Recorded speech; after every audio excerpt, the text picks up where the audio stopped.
강원도 강릉에 위치한 강원고등학교는 언제나 그랬듯 새 학기를 맞아 분주하게 움직이고 있었다. 입학식과 학년 배정을 끝내고 한 달 남짓이 흐른 어느 날 전교생의 이목을 끄는 충격적인 소식이 전해졌다.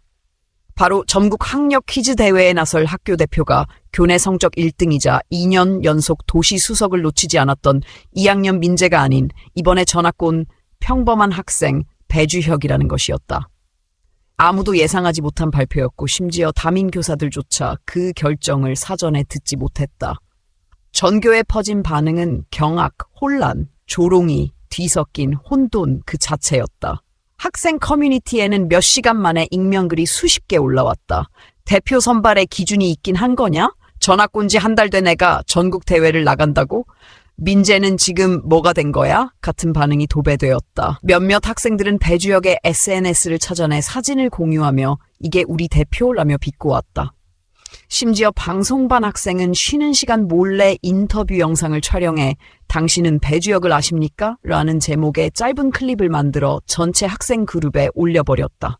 교실은 온통 웅성거림과 수군거림으로 가득했다. 누구도 이 상황을 이해하지 못했고 이해하려는 노력조차 하지 않았다. 배주혁은 전학 첫날부터 눈에 띄지 않는 존재였다. 조용했고 발표를 자청하지 않았고 급식도 늘 조용히 먹고 나가는 평범한 학생 중 한 명이었다. 아무도 그가 어떤 과목을 좋아하는지, 성적은 어느 정도인지, 친구는 누구인지 알지 못했다. 그럼 그가 왜 하필 전국 학력 퀴즈 대회라는 중대한 자리에 대표로 나가게 되었는지 납득할 수 없는 학생들은 그것을 비정상적 특혜로 규정하기 시작했다. 이제는 단순한 의혹을 넘어서 음모론까지 나왔다. 주혁이 교육청 고위 간부 조카래. 엄마가 학교랑 연줄 있는 거 아냐? 누군가 터무니없는 말을 시작하면 금세 그게 사실처럼 퍼져나갔다. 반 전체가 마치 그를 투명인간 취급하던 이전과는 다른 분위기로 바뀌었다. 단지 그가 대표라는 이유 하나로. 민재 역시 침묵을 유지하고 있었지만 그 침묵은 누가 봐도 자존심 상한 기색이었다. 그는 선생님들과의 면담 이후 대학 입시 준비에 집중하라는 말을 들었다는 소문이 돌았다. 그러나 그 말을 곧이곧대로 믿는 사람은 많지 않았다. 모두가 알았다. 민재는 누구보다 이 대회를 원했고 매년 이 대회에서 입증된 실력을 바탕으로 서울의 명문대 진학을 계획하고 있었음을. 다른 반담임 교사는 점심시간 교무실에서 이렇게 말했다. 이번 일로 괜히 애들 동요만 생기겠어. 지도교사도 정해지지 않았잖아? 또 다른 교사는 교장 선생님 의중이 뭔지 모르겠어요. 솔직히 주혁이 그 정도 되는 학생인지 우리도 모르잖아요. 라고 반문했다. 심지어 몇몇 학부모는 교무실로 전화를 걸어 항의했다. 우리 아이는 1학년 때부터 성적 관리를 철저히 했고 이 대회를 목표로 준비해 왔습니다. 그런데 왜 갑자기 낯선 전학생이 대표가 되는 겁니까? 공정성이 심각하게 훼손됐다고 생각합니다. 그 모든 반응의 중심에는 단 한 명, 배주혁이 있었다. 하지만 그는 침묵했다. 항의하지도 않았고 해명하지도 않았다. 담임교사가 조심스레 혹시 부담스럽다면 지금이라도라고 운을 띄워도 그는 그저 짧게 고개를 끄덕이며 참가 의사를 굽히지 않았다. 그 자세는 마치 모든 비난을 감당할 각오가 되어 있는 듯했다. 그러나 아무도 몰랐다. 그가 왜 그런 결정을 내렸는지, 그 마음속에는 어떤 감정이 일고 있었는지, 그리고 무엇보다 이 결정이 어떤 파장을 몰고 올지를. 며칠이 지나자 조롱은 점점 노골적으로 변했다. 학생들은 급식줄에서 그를 비껴갔고 수업 중에도 그의 발언에 의미 없는 웃음을 터뜨렸다. 어떤 학생은 수업 발표 도중 일부러 대표님, 이건 아시겠죠? 라며 비아냥거렸다. 그 장면을 지켜보던 선생님은 말없이 고개를 숙였다. 그 와중에도 배주혁은 변하지 않았다. 수업 시간엔 여전히 조용히 필기를 했고 쉬는 시간엔 늘 혼자 책을 읽었으며 퇴근 시간엔 가장 늦게까지 도서관에 남아 있었다. 아무도 관심 두지 않았지만 그는 교내 도서관에서 대회와 관련된 책들을 하나둘씩 빌려가기 시작했다. 대회의 출제 경향, 주요 키워드, 역사적 흐름, 과학 원리, 문학 고전들. 그렇게 조용히 그러나 확실하게 무언가를 준비하고 있었다. 어느 누구도 심지어 학교 관계자들조차 그에게 기대하지 않았다. 그는 단지 혼란을 무마하기 위해 던져진 카드 혹은 누군가의 계획 속에 끼워진 변수일 뿐이었다. 그러나 그 속에서 배주영만은 단 하나의 믿음을 붙들고 있었다. 아직 아무도 나를 보지 않았을 뿐이지 내가 없는 건 아니다. 그 믿음은 작고 희미했지만 그 무엇보다 단단했다. 그리고 그 믿음은 이 강원고등학교와 이 도시에 곧 커다란 충격을 안겨주게 될 씨앗이 되어 자라고 있었다. 배주역의 대표 선발이 발표된 지 일주일이 지났지만 학교 안의 소라는 가라앉을 기미가 보이지 않았다. 복도 곳곳에서는 여전히 수군거림이 이어졌고 급식실에서는 그를 바라보며 코웃음을 치는 학생들이 있었다. 심지어 어떤 반학생은 교탁에 종이를 붙였다. 진짜 대표는 민재다. 가짜 대표 아웃! 반 친구들 중 몇 명은 그걸 보고 웃으며 사진까지 찍어 단체 채팅방에 올렸다. 조롱이 일상이 되어버렸다. 일부 학생들은 조롱을 넘어선 혐오 표현까지 서슴지 않았다. 얘는 뭐가 그렇게 특별하다고 대표야? 학원도 안 다닌 촌놈이 뭘 안다고? 라는 말들이 뒤에서 때로는 노골적으로 앞에서 흘러나왔다. 배주혁은 여전히 말이 없었다. 반응하지 않았고 항의하지도 않았다. 그 무표정한 모습은 누군가에게는 무시로, 누군가에게는 오만함으로 보였다. 담임 선생님은 점점 더 난처한 입장이 되었다. 교장실에서 내려온 통보는 분명했지만 학생들의 반발과 학부모들의 전화 항의는 끊이지 않았다. 특히 민재의 어머니는 대학 입시에 치명적인 상처를 입었다며 직접 학교를 찾아와 항의하기도 했다. 교장은 그 자리에 참석하지 않았고 모든 대응은 담임과 교감이 감당해야 했다. 학생회도 이 사안을 그냥 넘기지 않았다. 회장단은 전교생을 대상으로 설문조사를 진행했고 그 결과 대표 재선발을 원한다는 응답이 80%를 넘겼다. 학생회장은 이 결과를 들고 교장실에 들어갔지만 돌아온 대답은 단호했다. 이번 대표 선발은 이미 확정된 사안이며 번복되지 않는다. 교장의 태도는 확고했고 오히려 더 큰 불신을 낳았다. 이 무렵부터 학생들 사이에서는 교장에 대한 불만도 함께 커졌다. 누구 맘대로?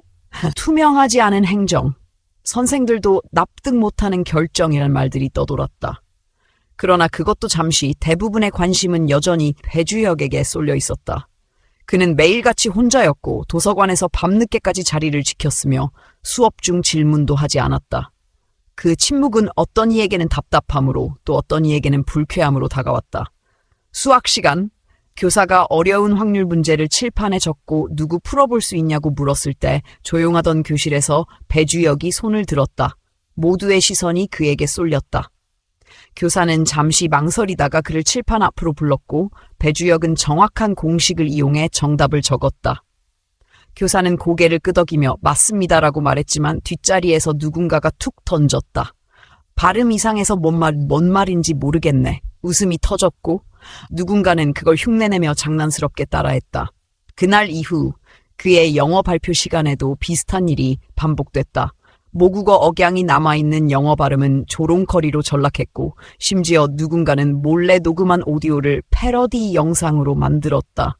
그 영상은 반 단체방에 공유되었고 하루 만에 전체 학년 학생들 사이에서 퍼졌다.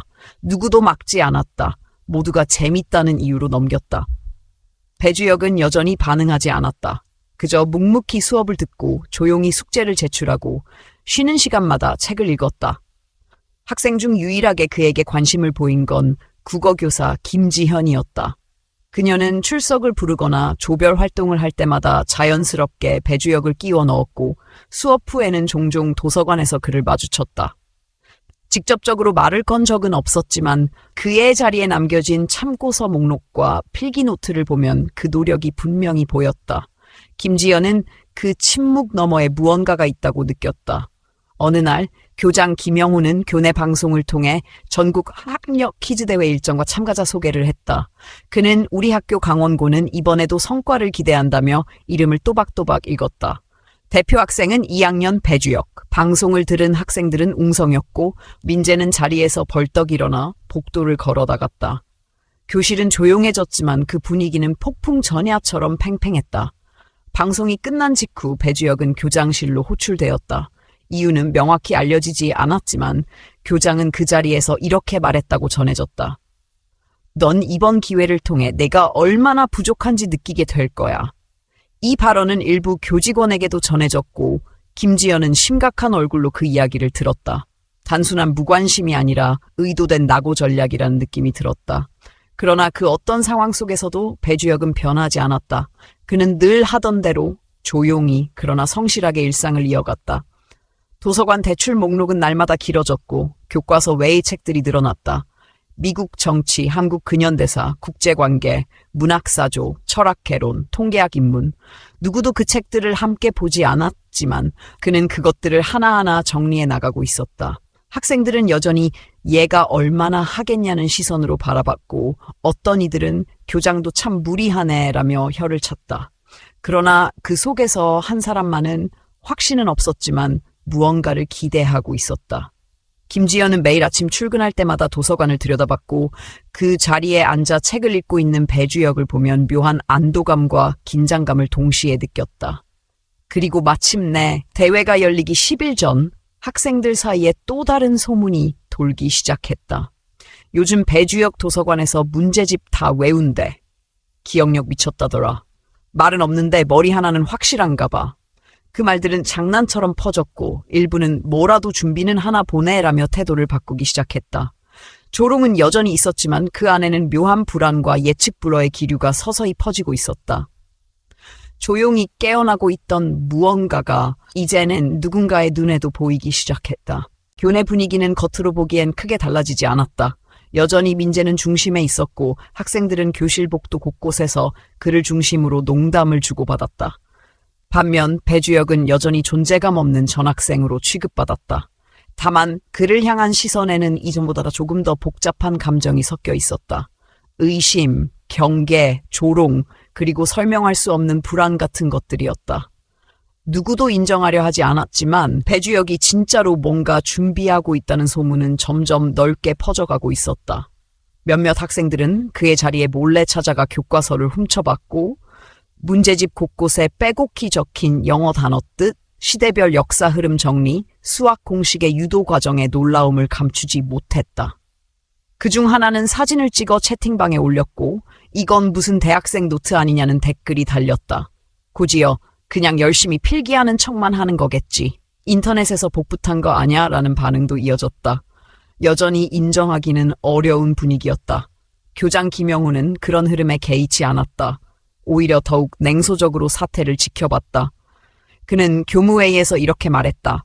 실력이 부족하면 떨어지는 거고 잘하면 좋은 일 아닙니까? 어차피 우리 학교는 책임질 일 없습니다. 회의에 참석했던 일부 교사들은 그 발언의 뉘앙스를 알아차렸다. 이번 대표 선발은 단순한 교육적 시도나 공정한 평가가 아닌 특정 목적을 위한 하나의 수단에 불과하다는 사실을 김지연은 그 자리에 있지 않았지만 다른 교사에게 전해 듣고 마음이 불편해졌다. 그녀는 교장실 문을 두드리고 조심스럽게 말했다. 배주혁 학생, 지도교사 배정은 어떻게 하시겠습니까? 교장은 짧게 대답했다. 그 학생은 혼자 하는 걸 좋아하더군요. 굳이 지도교사까지 붙일 필요는 없겠죠. 그 대답은 분명한 신호였다. 그 어떤 지원도 기대하지 말라는. 김지연은 그 길로 도서관으로 향했다. 배주혁은 자리에 앉아 책을 읽고 있었고 그녀는 조용히 책꽂이 뒤편에서 그 모습을 지켜보았다. 그날 이후 그녀는 은밀하게 그의 움직임을 관찰하기 시작했다. 퇴근 시간 직전 도서관에 들러 대출 기록을 확인했고 각 과목별로 어떤 책을 읽고 있는지, 어떤 방향으로 공부를 확장하고 있는지를 파악했다. 그의 학습 방식은 단순한 문제풀이가 아니었다. 전체 개념을 구조화하고 분야 간의 연결고리를 찾아내며 키워드 중심의 암기를 통해 맥락을 통째로 이해하려는 과정이었다. 한편 민재는 여전히 조용히 시험 대비에 집중하고 있었다. 표면적으로는 이번 대회에 미련이 없는 듯 보였지만 그의 친구들은 다르게 말했다. 민재, 요즘 더 예민해졌어. 괜히 문제 틀려놓고 화내더라. 특히 배주혁이 교내 모의고사에서 2등을 했다는 소문이 돌면서 민재의 표정은 점점 굳어갔다. 그 2등은 처음이자 유일한 결과였고 1등은 여전히 민재였다. 하지만 모두가 알았다. 2등이라는 위치는 더 이상 우연이라 치부하기 어려운 숫자라는 것을. 대회가 열리기 7일 전 교내 방송으로 다시 한번 일정이 공지되었다. 교장은 목소리를 낮추어 말했다. 이번 대회는 우리 강원고의 명예가 달린 중요한 자리입니다. 모든 학생들은 대표를 응원해 주시기 바랍니다. 그 말에는 진심이 담겨 있지 않았다. 오히려 자신의 입장을 방어하기 위한 형식적인 멘트처럼 들렸다. 점심시간, 민재는 배주역의 자리에 다가갔다. 주변에는 친구들이 함께였고 교실 분위기는 갑작스레 조용해졌다. 민재는 아무 말 없이 책상 위 문제집을 집어들었다. 몇 장을 넘긴 뒤 조용히 내려놓고 말했다는 소문이 퍼졌다. 어차피 첫 문제도 못 맞힐 텐데 열심히 해봐. 그 장면을 지켜본 학생들은 어깨를 으쓱했고 어떤 이는 조용히 웃었다. 그러나 그날 저녁 도서관에서 또 하나의 사건이 있었다. 김지연이 퇴근 전 마지막으로 들렀을 때 배주혁은 여전히 자리에 있었다. 그녀는 가볍게 인사를 건넸고 배주혁은 짧게 고개를 끄덕였다. 그리고 그녀는 용기 내어 조심스럽게 물었다. 도움이 필요하면 언제든지 찾아오렴. 그 말에 배주혁은 처음으로 입을 열었다. 문제 유형이 궁금합니다. 대회 형식도 잘 모르겠고요. 그날 김지연은 그를 위해 이전 대회 자료집과 기출문제들을 정리해 제공했다. 그날 이후 배주혁의 학습 속도는 눈에 띄게 달라졌다. 문제풀이 시간은 줄어들었고 오답률은 거의 0에 가까웠다. 김지연은 멀리서 그 과정을 지켜보며 혼잣말을 했다. 이건 단순한 암기가 아니다. 구조화된 기억이다. 배주혁의 학습 방식은 기존 학생들과 전혀 달랐다. 그는 한 번 본 정보는 그대로 정리했고 핵심 개념을 시각화하며 연결시켰다. 마치 정보들이 머릿속에 이미지처럼 저장되는 듯했다. 이러한 능력은 단기간에 만들어질 수 있는 것이 아니었다. 어쩌면 그는 아주 오래전부터 이런 방식으로 세상을 이해해왔는지도 몰랐다. 다만 그동안 기회가 없었을 뿐이었다. 김지연은 점점 확신을 갖기 시작했다. 이 학생은 단지 특특이한 전학생이 아닌 그 누구보다 뛰어난 잠재력을 지닌 누군가라는 것을. 그리고 이제 대회는 불과 5일 앞으로 다가오고 있었다. 교내의 공기에는 묘한 긴장감이 감돌기 시작했다. 누구도 말은 하지 않았지만 모두가 알고 있었다. 이번 대회가 끝난 후 어떤 형태로든 이 학교의 분위기는 달라질 것이라는 사실을. 누군가는 그 변화를 두려워했고 누군가는 기대했고 또 누군가는 피하고 싶었다. 하지만 단 한 사람만은 그 모든 감정을 뒤로 한 채 묵묵히 자리를 지키고 있었다. 그리고 그의 이름은 배주혁이었다. 대회가 나흘 앞으로 다가오자 강원고등학교의 분위기는 더욱 예민하게 요동쳤다. 겉보기에는 평온한 일상이 유지되는 듯했지만 곳곳에서 퍼지는 소문과 미묘한 긴장은 학생들 사이에 무언의 압박으로 작용하고 있었다. 누군가는 배주혁을 흘끗거리며 지나쳤고 누군가는 조용히 친구에게 그의 학습 수준을 물었다. 어떤 학생은 도서관을 기웃거리다 주혁이 읽고 있던 책의 제목을 눈으로 훑어보기도 했다. 교무실에선 민재의 담임이 교장에게 한 번 더 재고를 요청했지만 교장은 짧게 대답했다. 이미 결정된 일입니다. 괜한 잡음 만들지 마세요. 그리고는 회의록에 그 대화를 적지도 않았다. 이쯤 되면 단순한 행정상의 결정이 아니라 무언가 의도가 섞인 기획임을 누구든지 눈치챌 수 있는 상황이었다. 하지만 공식적인 항의는 없었다. 모두가 각자의 입장을 지키고 있었고 그 틈에서 배주혁은 그저 조용히 공부를 이어나갔다. 대회 이틀 전 민재의 친구들이 점심시간 도서관으로 몰려갔다. 그곳에서 주혁을 발견한 아이들은 책상에 다가가 일부러 큰 소리로 문제를 내기 시작했다. 야, 미국 독립선언서 서명한 사람이 누구냐? 자유주의 경제의 대표 이론가가 누구더라? 그런 것도 모르고 대회 나가는 거야? 주변에 있던 몇몇 학생들이 웃음을 터뜨렸지만 주혁은 시선을 돌리지 않았다. 그 모습을 본 브래드는 소리를 낮추며 말했다. 봐, 말도 못하잖아. 그날 저녁 김지연은 그 상황을 전해내 듣고 한동안 아무 말도 하지 못했다. 단순히 아이들 사이의 장난으로 넘길 수 없는 분위기였고 문제는 그 장난조차도 학교가 방조하고 있다는 사실이었다. 그녀는 교무실 한쪽에서 학생생활부 교사에게 조심스레 말했다. 이대로 놔두면 대회 자체가 조롱거리가 될지도 몰라요. 그러나 돌아온 반응은 냉담했다. 그 학생도 감당할 줄 알아야죠. 대표라는 자리는 그런 거예요. 대회 전날 김지연은 퇴근 후 도서관으로 향했다. 배주혁은 여전히 그 자리에 있었다. 그녀는 아무 말 없이 옆에 앉았고 한동안 정적이 흘렀다. 책장을 넘기던 소리, 시계 초침 소리, 교실 복도에서 멀리 울려 퍼지는 청소 도구 소리 외에는 아무것도 들리지 않았다. 그리고 그녀는 조심스럽게 몇 가지 문제를 읽어주기 시작했다. 주역은 하나씩 정확하게 답했다. 단순한 정답이 아니라 개념과 배경, 그리고 그에 대한 자신의 논리를 덧붙이며 설명했다. 김지연은 마음속으로 무언가가 무너지고 있다는 걸 느꼈다. 그는 단순히 공부를 열심히 한 것이 아니라 지식을 자신만의 언어로 정리하고 있었다. 그런 식으로 계속 풀 수 있겠니? 라는 질문에 주역은 고개를 끄덕였다. 김지연은 그날 밤 처음으로 안도감을 느꼈다. 비록 아무도 그를 믿지 않았고 모두가 그를 외면했지만 그는 누구보다도 철저하게 자신을 준비시켜왔다. 그 사실 하나만으로 내일은 결과가 어떻든 간에 의미 있는 날이 될 것 같았다. 다음 날 아침, 교장은 교문 앞에 서서 학생들을 맞았다. 대회에 참가하는 대표 학생들에게 격려 인사를 건네는 척했지만 그 말투엔 애정도 기대도 없었다. 실수만 하지 말고 우리 학교 이름에 먹칠은 말자. 배주혁이 지나가자 교장은 시선을 피했다. 그저 형식적인 인사를 마치고 돌아서려는 찰나 김지연이 뒤따라 나왔다. 그녀는 조용히 말했고 그 목소리는 분명히 들릴 정도로 단호했다. 대표 학생에게는 격려가 필요합니다. 교장은 아무런 대꾸 없이 사라졌고 남은 건 아침 햇살 아래 교정의 정적뿐이었다. 그날 학교 전체는 묘한 긴장감에 휩싸였다. 학생들은 대회 소식을 기다리며 스마트폰 알림을 주시했고 몇몇은 실시간 중계 링크를 공유하며 단체 채팅방에서 반응을 나누었다. 진짜 어떻게 될까? 첫 문제도 못 맞추면 레전드다라는 메시지들이 오갔다. 김지연은 교무실이 아닌 빈 교실에서 노트북을 켜고 중계를 보기 시작했다. 그녀의 손은 마우스를 잡고 있었지만 시선은 화면 속 한 인물에게 고정되어 있었다. 배주혁, 무대 위에서 다른 학교 대표들과 나란히 앉아 있었다.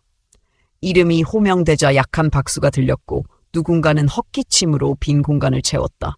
그러나 그 순간 화면 속 주역은 그 어떤 흔들림도 보이지 않았다. 다른 학교 대표들은 이미 유명세를 타고 있는 학생들이었고 교복 위에 명찰 대신 각자의 이름이 새겨진 재킷을 걸치고 있었다. 그들과 비교하면 주역은 유난히 평범했다. 하지만 김지연은 알고 있었다. 그 평범함 속에 숨어 있는 것이 무엇인지, 그가 어떻게 이 자리에 도달했는지. 첫 문제가 읽히고 버튼이 눌리는 소리가 들렸을 때 김지연은 숨을 멈췄다. 짧은 정적 후 발표된 정답. 알래스카의 맥킨리 산입니다.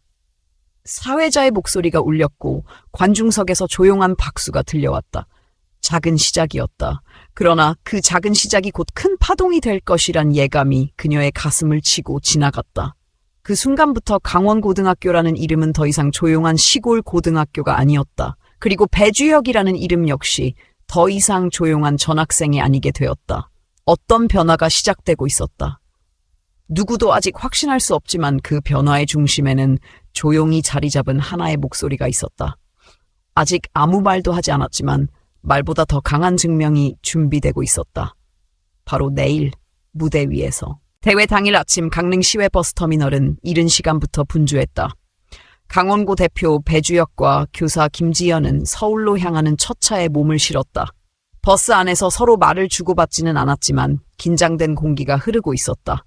창밖으로 스쳐 지나가는 풍경을 바라보며 주혁은 지난 몇 주간의 시간을 되짚었다. 처음 교장실에 불려갔던 날부터 복도에서 들려오던 조롱, 밤늦도록 도서관 책상에 앉아 반복했던 문제들, 그리고 김지연이 건넨 마지막 한마디까지. 그 모든 것이 뒤섞여 가슴 깊은 곳에서 묘한 무게감으로 다가왔다. 서울에 도착한 후 대회가 열리는 컨벤션 센터에는 전국 각지에서 모인 참가자들과 교사, 학부모, 언론 관계자들이 북적이고 있었다. 행사장은 예상보다 훨씬 규모가 컸고 무대 위에는 각 학교 대표들이 앉을 테이블이 나란히 정돈되어 있었다. 참가자 대부분은 이미 몇 차례 대회에 출전한 경험이 있는 학생들이었다. 일부는 사교육으로 단련된 유명 학원 출신이었고 몇몇은 이미 언론 인터뷰를 통해 이름이 알려진 스타 학생이었다. 배주혁은 묵묵히 안내에 따라 지정된 자리에 앉았다. 그의 옆자리는 지난해 우승자인 서울중앙외고의 최우진이었고 반대편에는 전남 명성고의 김아린이 앉아 있었다. 사회자는 각 학교를 소개하며 짧은 환영사를 전했고 관중석에선 각 학교의 학부모들이 응원의 함성을 외쳤다. 강원고가 소개될 때 박수는 잠시 머뭇거리다 몇 차례 손뼉이 이어졌을 뿐이었다. 강원고의 교장이 참석하지 않았다는 사실은 행사 관계자들 사이에서 금세 화제가 되었다. 첫 라운드는 개인별 문제풀이였다. 각 학생에게 5개의 문제가 주어졌고 정답 개수에 따라 다음 라운드 진출 여부가 결정되었다.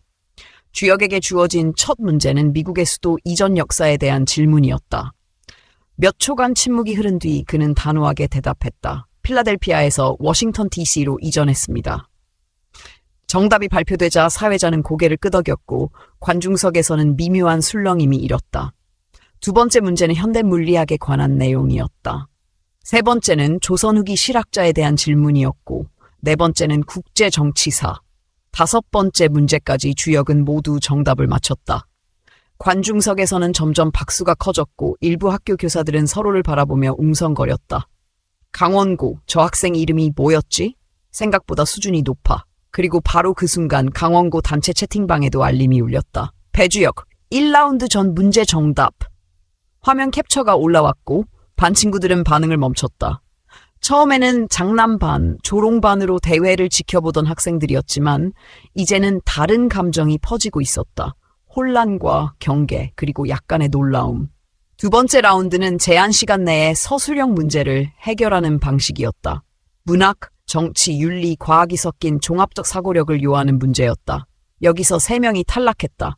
그러나 주역은 문제의 핵심을 명확히 파악하고 간결한 논리로 풀이를 이어갔다. 답안지를 채점하던 평가위원 중 한 명은 주최 측 관계자에게 말했다. 이 학생 전혀 몰랐던 인물인데 상당히 훈련이 잘 되어 있습니다. 또 다른 위원은 이런 식의 정리는 포토그래픽 메모리를 가진 학생에게서 흔히 보이는 방식이에요. 라고 말했다. 세 번째 라운드에서는 1대1 토론식 질의응답이 이어졌다. 주제는 기술 발전이 인간의 윤리적 판단에 미치는 영향이었다. 주역은 간결하게 자신의 입장을 제시했고 논거를 들어 반박 질문에 응수했다. 일부 질문은 의도적으로 까다롭게 구성된 것이었지만 그는 한치의 망설임 없이 조리 있게 대답했다. 관중석에 앉아있던 김지연은 손을 모은 채 화면을 바라보았다. 그때마다 학생들이 터뜨리는 감탄사, 부모들의 숨죽인 표정, 심사위원의 고개 끄덕임이 연이어 이어졌다. 결국 마지막 라운드에 남은 학생은 단 2명이었다. 서울중앙외고 최우진, 그리고 강원고 배주역. 사회자가 두 이름을 천천히 호명하자 행사장 전체에 긴장감이 감돌았다. 두 사람 모두 각자의 방식으로 압도적인 성적을 기록했기에 우열을 가리기 어려운 상황이었다. 최종 라운드는 버튼 방식의 선착순 퀴즈였다. 총 5문제 중 먼저 3문제를 맞힌 학생이 최종 우승자가 되는 방식이었다. 첫 번째 문제는 1963년 워싱턴 대행진에서 마틴 루터 킹이 발표한 연설 제목이었다. I have a dream. 우진이 먼저 버튼을 눌러 정답을 맞췄다. 두 번째 문제는 원소 기호와 관련된 화학 문제였고 주역이 정확히 아우라고 답했다. 점수는 1대1이 되었다.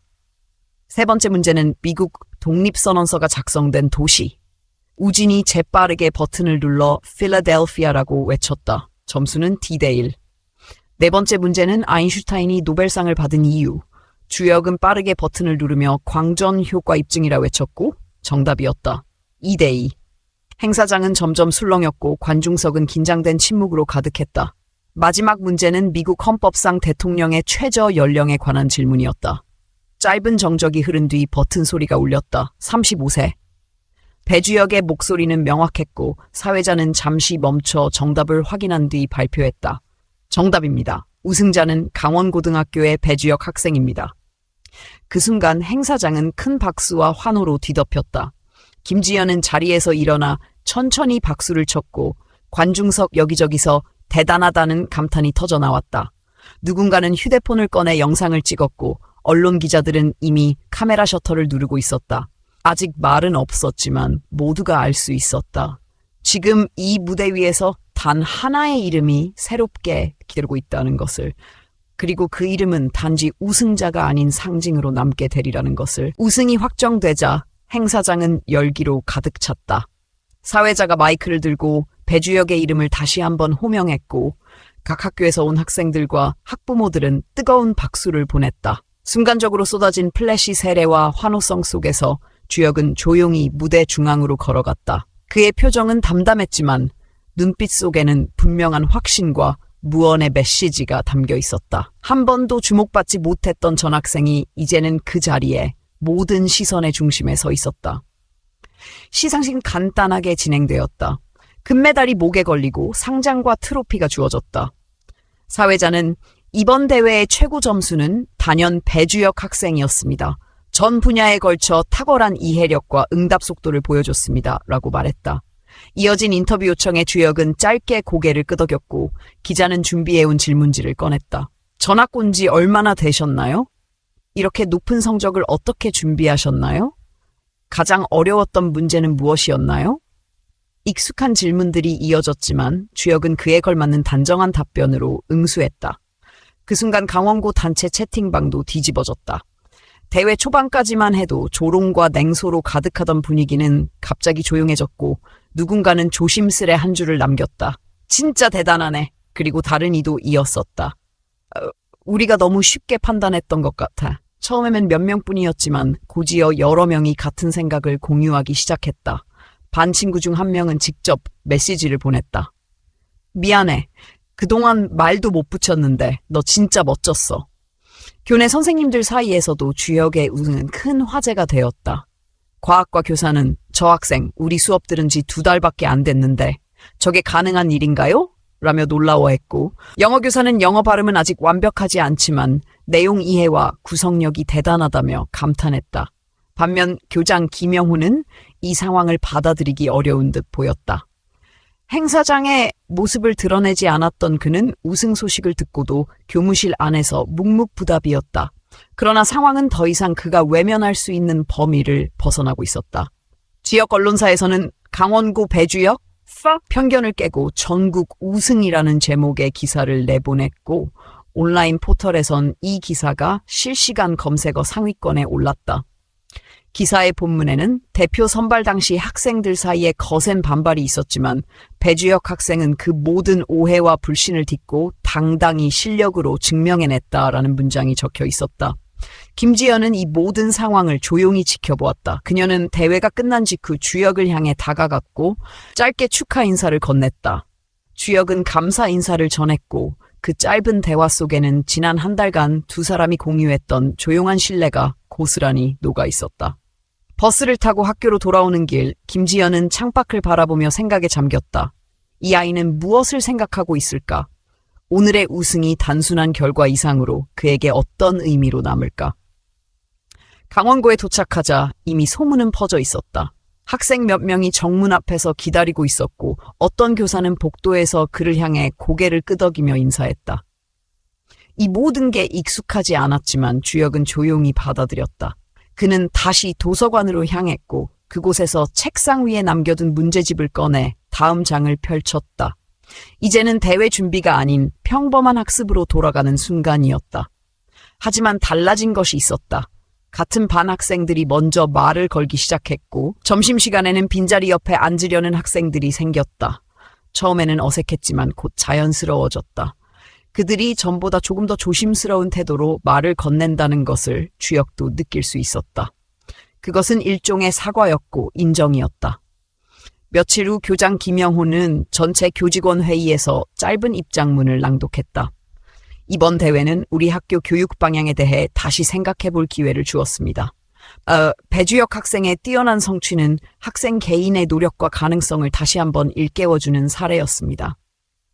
마지못한 사과였지만 교내 일부 교사들은 이를 계기로 학생 선발과 지도 방식에 대해 다시 논의하기 시작했다. 민재는 대회 이후 조용히 지냈다. 수업에 성실히 참여했고 대회 이야기를 먼저 꺼내는 일은 없었다. 그러나 어느 날 복도에서 마주친 주혁에게 짧게 말을 건넸다는 이야기가 퍼졌다. 축하해. 넌 진짜 잘했어. 그것이 진심이었는지는 아무도 알 수 없지만 그 한마디가 주혁에게 어떤 영향을 주었는지는 그 역시 아무에게도 말하지 않았다. 학교는 다시 일상으로 돌아갔다. 그러나 그 안의 공기는 달라져 있었다. 한 학생의 성취가 가져온 변화는 조용했지만 분명한 흔적으로 남아 있었다. 이제 누구도 쉽게 누군가를 판단하지 않았고 무시하거나 단정짓는 일도 줄어들었다. 그리고 그 중심에는 여전히 조용히 책을 읽고 노트를 정리하며 자기 자리를 지키고 있는 한 학생이 있었다. 배주혁. 이름만으로도 많은 의미를 가진 존재가 되어 있었다. 배주혁의 전국대회 우승 소식이 보도된 날 저녁, 지역 커뮤니티 게시판과 학부모 단체 채팅방은 온통 그 이름으로 가득 찼다. 우리 지역에도 이런 학생이 있었네요.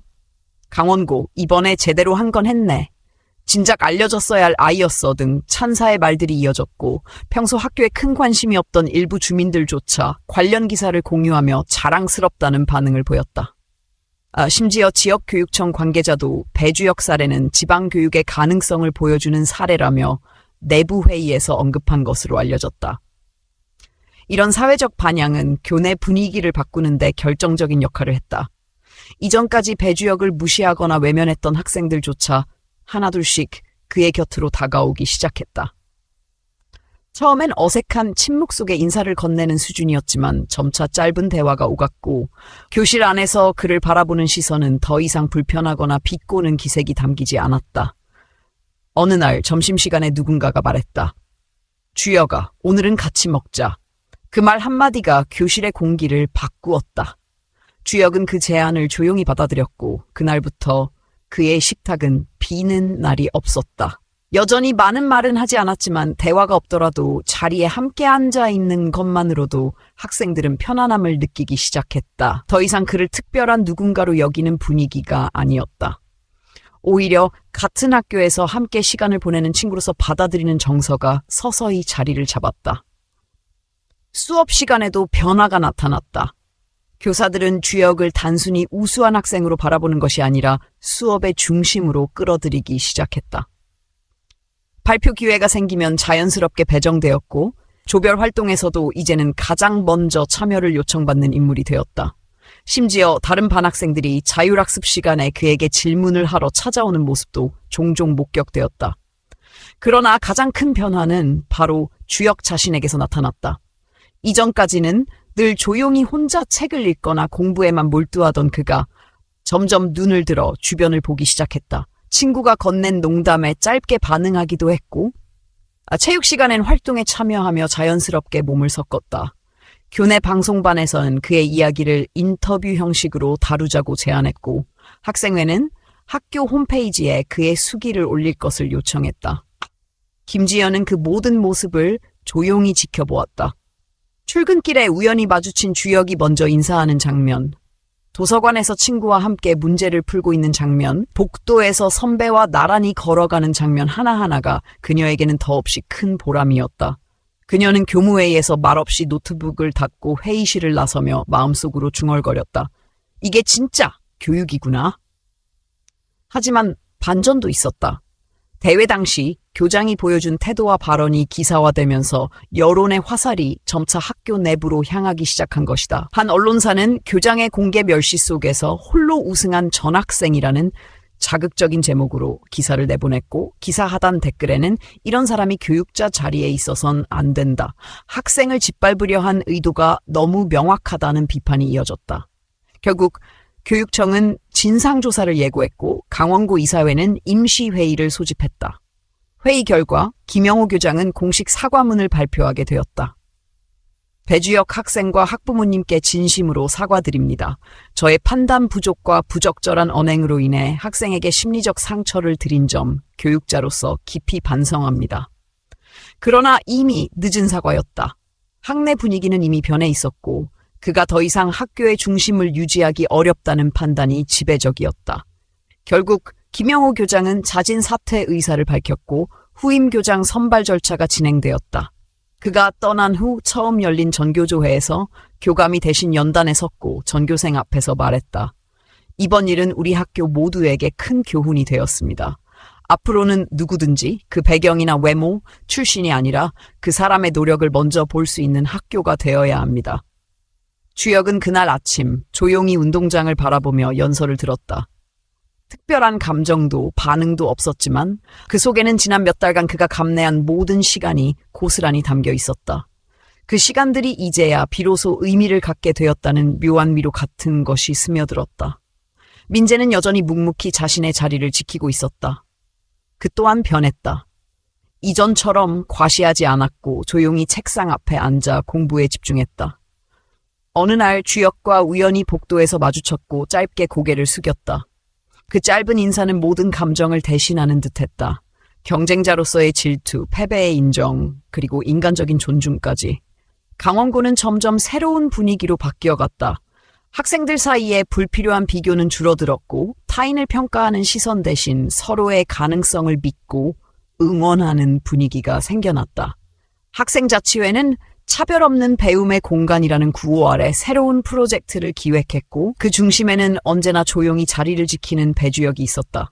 그는 여전히 말이 많지 않았다. 그러나 그의 존재 자체가 말보다 강한 메시지였다. 아무리 작게 시작해도 누구도 알아주지 않아도 묵묵히 걸어가다 보면 언젠가는 세상도 그를 보게 된다는 것.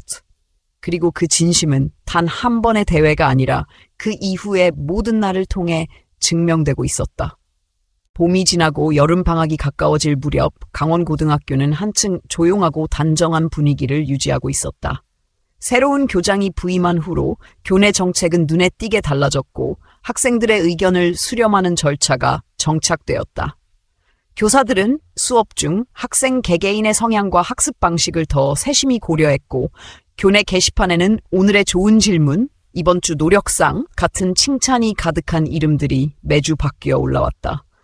배주혁은 여전히 도서관에서 자주 보였지만 이제 그 곁엔 늘 한두 명의 친구가 함께였다.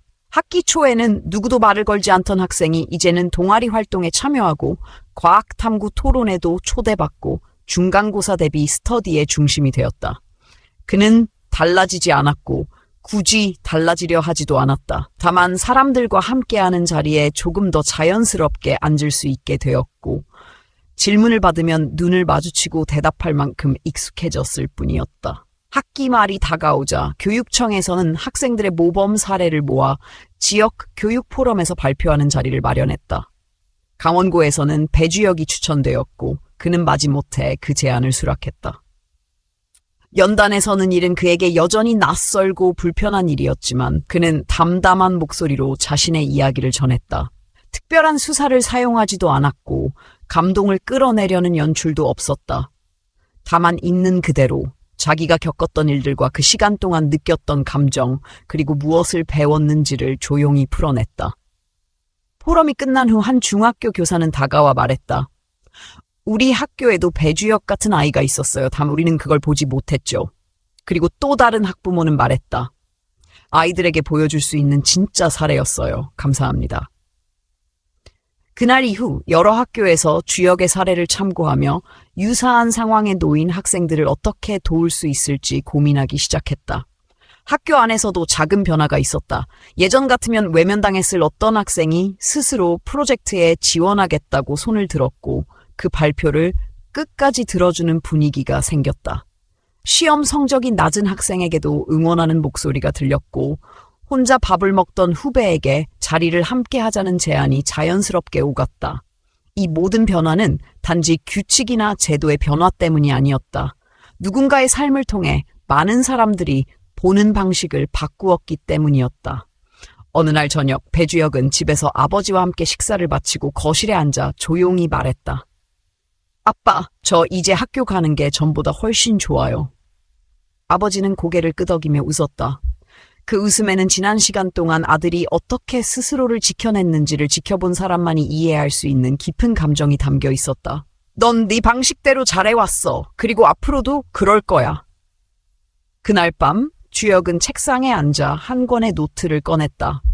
대회 준비 때부터 기록해온 생각들, 혼잣말, 정리된 개념들, 그리고 마음속에 담아두었던 질문들. 그는 마지막 장을 넘기며 한 문장을 적었다. 내가 누군지 아는 데는 남의 인정보다 나의 선택이 더 중요하다. 노트를 덮고 불을 끄기 전 그는 창밖을 바라보았다. 아직 어둠이 가시지 않았고 내일의 시험과 과제는 여전하지만 그는 알고 있었다.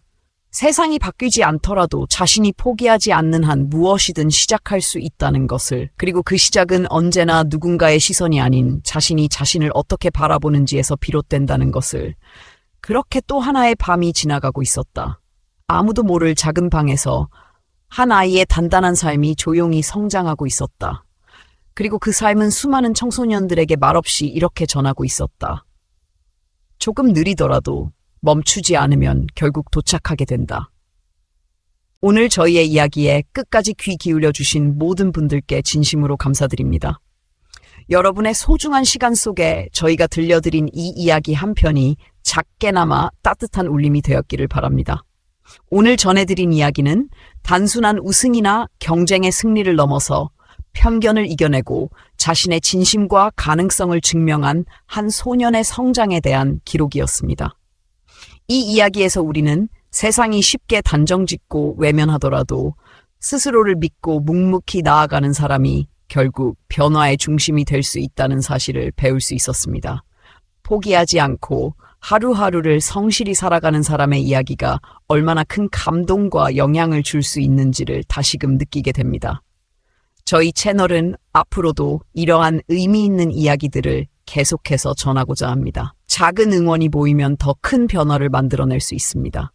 혹시 오늘 이야기에서 느낀 점이나 떠오른 생각이 있다면 댓글로 남겨주시면 큰 힘이 됩니다.